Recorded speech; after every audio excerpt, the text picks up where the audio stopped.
NEB 2077 मा सोधेको old question solution गरेर यहाँलाई बुझाउने प्रयास गर्नेछु। त आजको विषयवस्तु सर्वप्रथम मैले यहाँले स्क्रिनमा क्वेशन देखाइरहेको छु। पहिले क्वेशनलाई हामी हेरौँ त।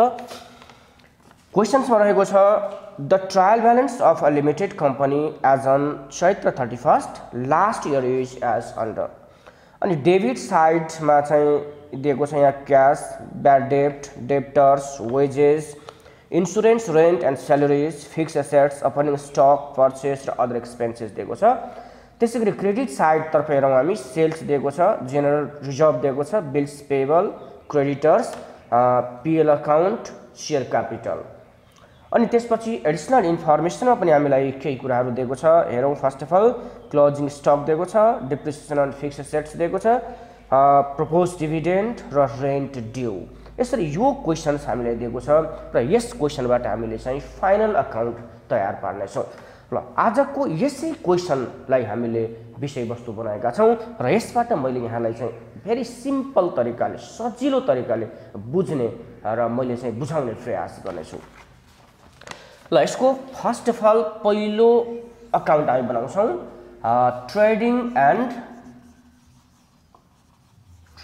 And PL account. ल हामीले ट्रेडिङ एन्ड पिएल अकाउन्ट बनाउँछौँ पहिले चाहिँ। यसलाई मैले यसरी फर्मेट दिइरहेको छु, हेर्नुहोस्। ल यतातिर हामीले डेबिट, यतातिर क्रेडिट लेख्छौँ, यहाँ पनि अमाउन्ट लेखौँ।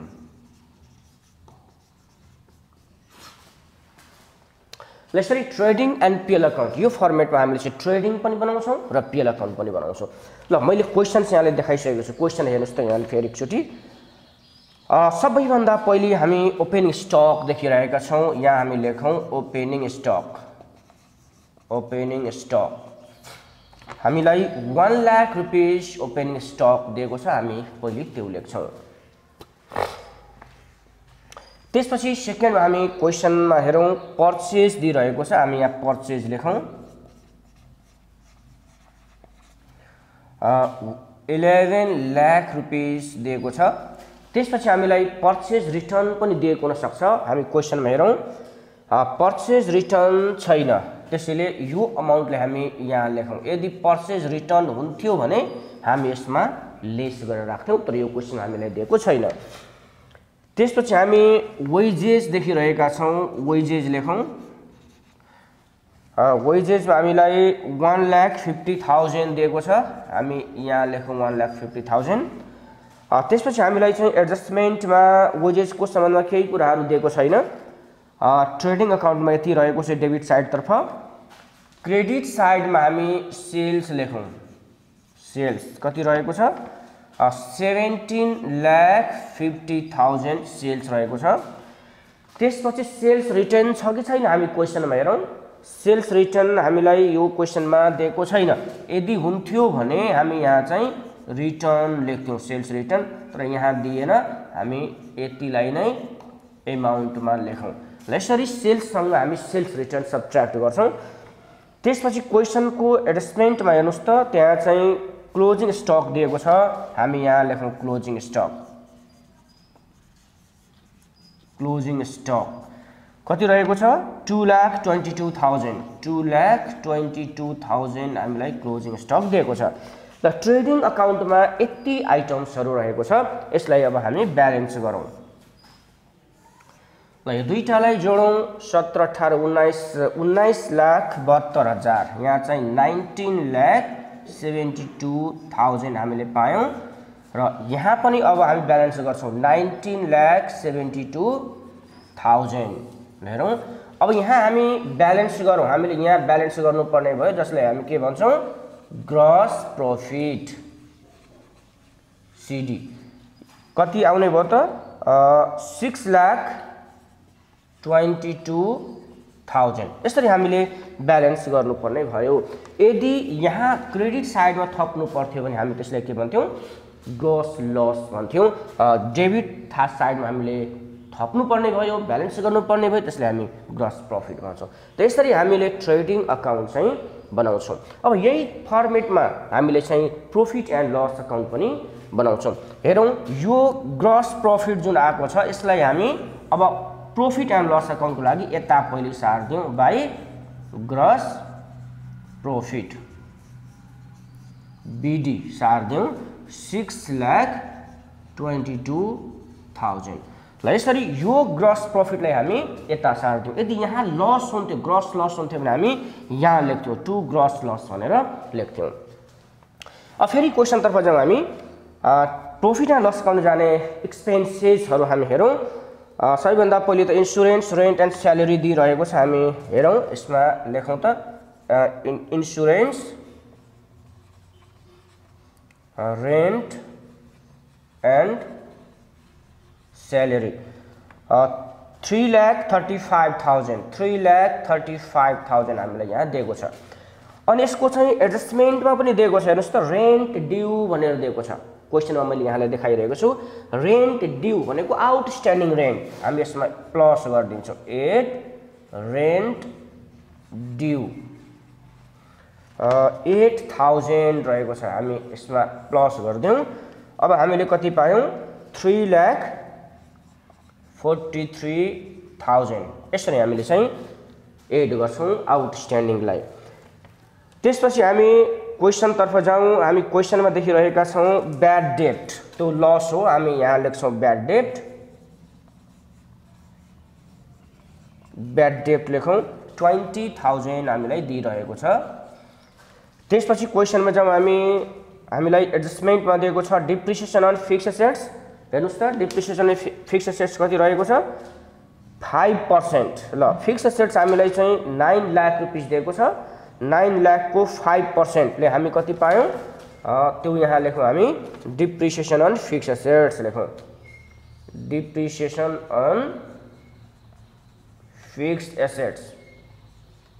ल हामीलाई 9 लाख रुपिस दिएको छ फिक्स्ड एसेट्स, यसको 5% हामीले यहाँ लेख्छौँ इक्वल टु 45,000 हामी यहाँ लेख्छौँ। ल त्यसपछि तल क्वेसनमा हेर्नुहोस् त अदर एक्सपेन्सेस दिएको छ, हामी त्यसलाई पनि यहाँ लेखौँ अदर एक्सपेन्सेस कति रहेको छ 15,000 हामीलाई अदर एक्सपेन्सेस दिएको छ। ल अब क्रेडिट साइडमा हामीले केही देखिरहेका छैनौँ, इन्कमहरू क्रेडिट साइडमा आउनुपर्ने हो, तर यो क्वेसनमा हामीलाई दिएको छैन।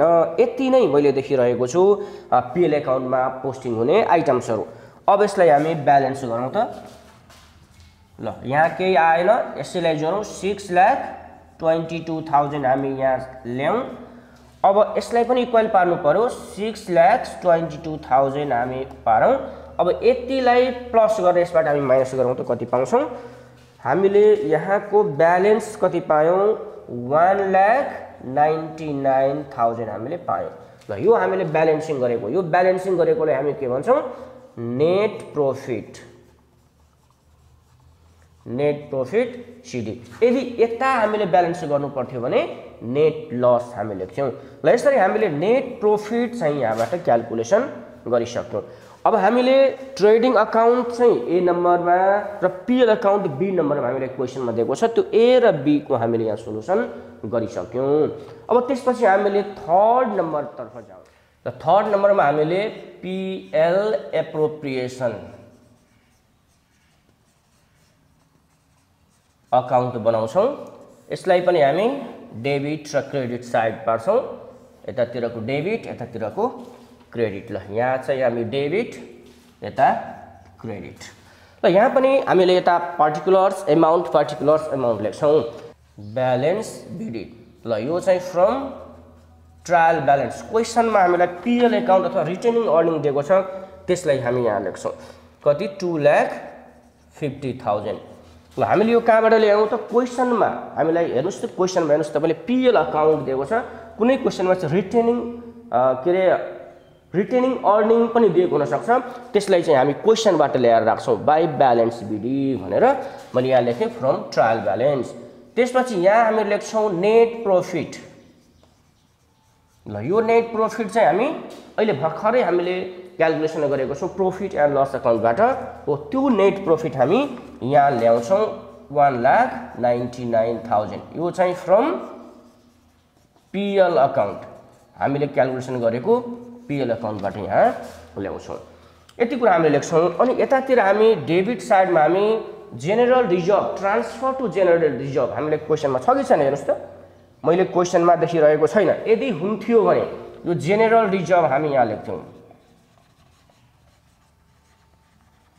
एडजस्टमेन्टको जेनरल रिजर्भ है एडजस्टमेन्टमा दिएको ट्रान्सफर टु जेनरल रिजर्भ यदि ट्रायल ब्यालेन्स भित्र यदि क्वेसनमा हामीलाई जेनरल रिजर्भ दिएको छ भने हामी त्यो यहाँ राख्दैनौं त्यो चाहिँ डाइरेक्ट ब्यालेन्स सिटमा मात्र राख्छौं त्यसैले जेनरल रिजर्भ हामीले यहाँ दिएको छैन मैले लेखिन त्यसपछि अर्को हेरौं हामी क्वेसन हेर्नुस् त प्रोपोज डिभिडेन्ड भनेको छ नि त्यसलाई हेरौं हामी प्रोपोज डिभिडेन्ड हामीलाई कति दिएको छ 10% भनेको छ यसलाई हामी लेखौं प्रोपोज्ड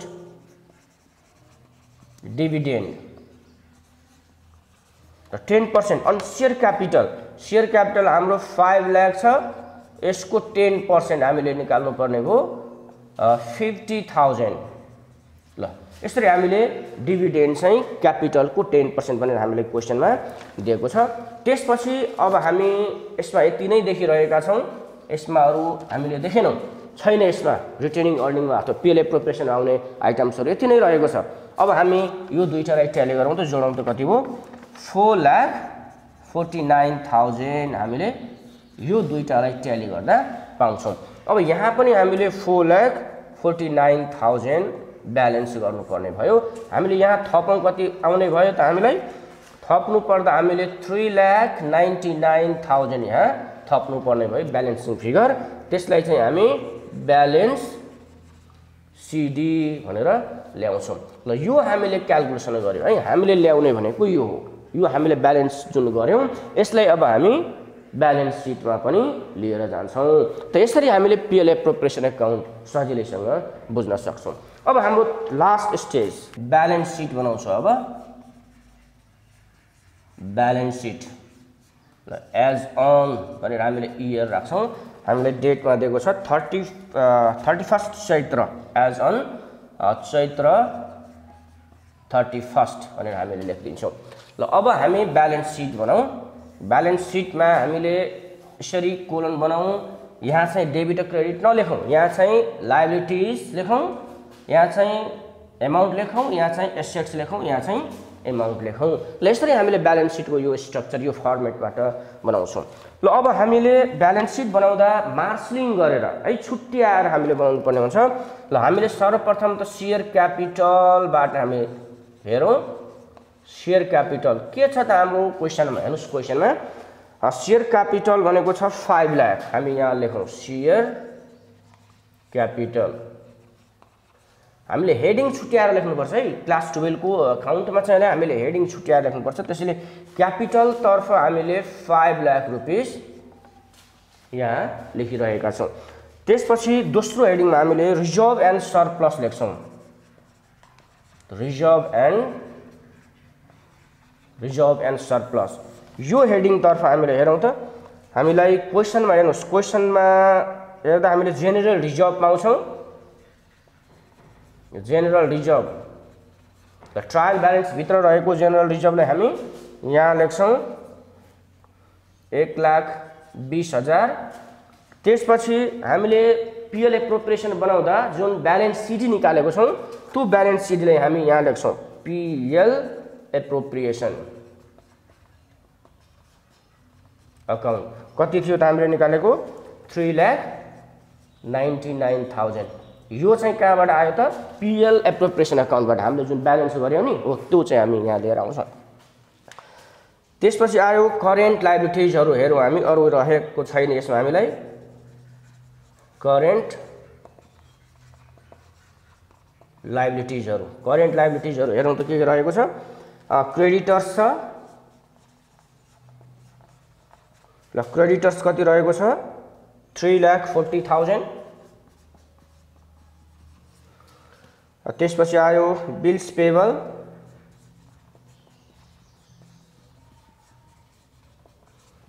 पेबल कति छ 40,000 त्यसपछि आयो रेन्ट ड्यू आउटस्ट्यान्डिङ रेन्ट भन्न सक्छौं 8,000 त्यसपछि आयो प्रोपोज डिभिडेन्ड है हामीले जुन प्रोपोज डिभिडेन्ड लेखेका छौं पीएल एप्रोप्रिएसनमा त्यसलाई लेख्छौं प्रोपोज्ड डिभिडेन्ड प्रोपोज डिभिडेन्ड 10% ले 50,000। ल यति चाहिँ हामीले यो लायबिलिटिज एन्ड क्यापिटल साइडमा लेख्छौँ। अब एसेट्स तर्फ जाउँ हामी। एसेट्स तर्फ पनि पहिले हामी फिक्स्ड एसेट्सहरूलाई लेखौँ। ल फिक्स्ड एसेट्समा के छ त क्वेसन हेर्नुहोस् त। फिक्स्ड एसेट्स हामीलाई दिएकै छ। ल त्यही फिक्स्ड एसेट्स चाहिँ हामीले यहाँ लेखौँ। फिक्स्ड एसेट्स हामीलाई 9 लाख रुपैयाँ दिएको छ हेर्नुहोस् त क्वेसनमा। हो अनि डिप्रिसिएसन पनि 5% दिएको छ नि, त्यो 5% डिप्रिसिएसनलाई हामी यहाँ लेस गरिदिन्छौँ। डिप्रिसिएसन 5% मा कति हुने भयो 9,45,000। ल सब्ट्र्याक्ट गर्दा हामीले कति पायौँ 8,55,000। यसरी फिक्स एसेट्सबाट हामीले डिप्रिसिएसनलाई घटाइदियौँ। अब त्यसपछि इन्भेस्टमेन्ट हेरौँ। इन्भेस्टमेन्ट्सहरू छ कि छैन क्वेसनमा हेरौँ। हामीलाई क्वेसनमा इन्भेस्टमेन्ट छैन, यहाँ लेख्नु परेन, यो नलेख्दा पनि हुन्थ्यो। अब हामी अरू देखिरहेको छैनौँ। करेन्ट एसेट्स तर्फ जाउँ। करेन्ट एसेट्स, त करेन्ट एसेट्समा डेप्टर्स रहेको छ। ल डेप्टर्स 2,50,000।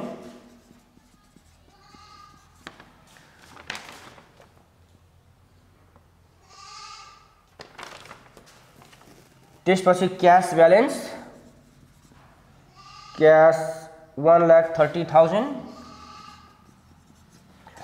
त्यसपछि क्लोजिङ स्टक हामी देखिरहेको छौँ तल।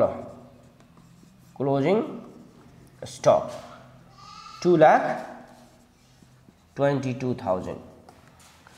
ल यसरी हामीले यसमा आउने आइटम्सहरूलाई लेखिसक्यौँ। अब हामी यसलाई ट्याली गरौँ बोथ साइड। ट्याली गरौँ। मैले ट्याली गरिसकेको छु। 14,57,000 14,57,000 हामीले टोटल पायौँ। दुवै साइडमा हामीले 14,57,000 पायौँ। ल यसरी दुई साइडमा हामीले ब्यालेन्स गरिसक्यौँ। ल यसरी दुवै साइडमा इक्वल भयो भने हाम्रो हिसाब ठिक छ। ल यसरी भेरी सिम्पल तरिकाले है स्टेप गरेर यहाँले चाहिँ फाइनल अकाउन्ट पनि बनाउन सक्नुहुनेछ। हस् त धन्यवाद। आजको लागि यति नै राखौँ। यस्तै किसिमको तपाईँलाई अध्ययनमा सपोर्ट हुने भिडियो क्लास लागि फेरि पनि च्यानलमा आउनुहोस्। हस् त धन्यवाद। Best of luck for your examination.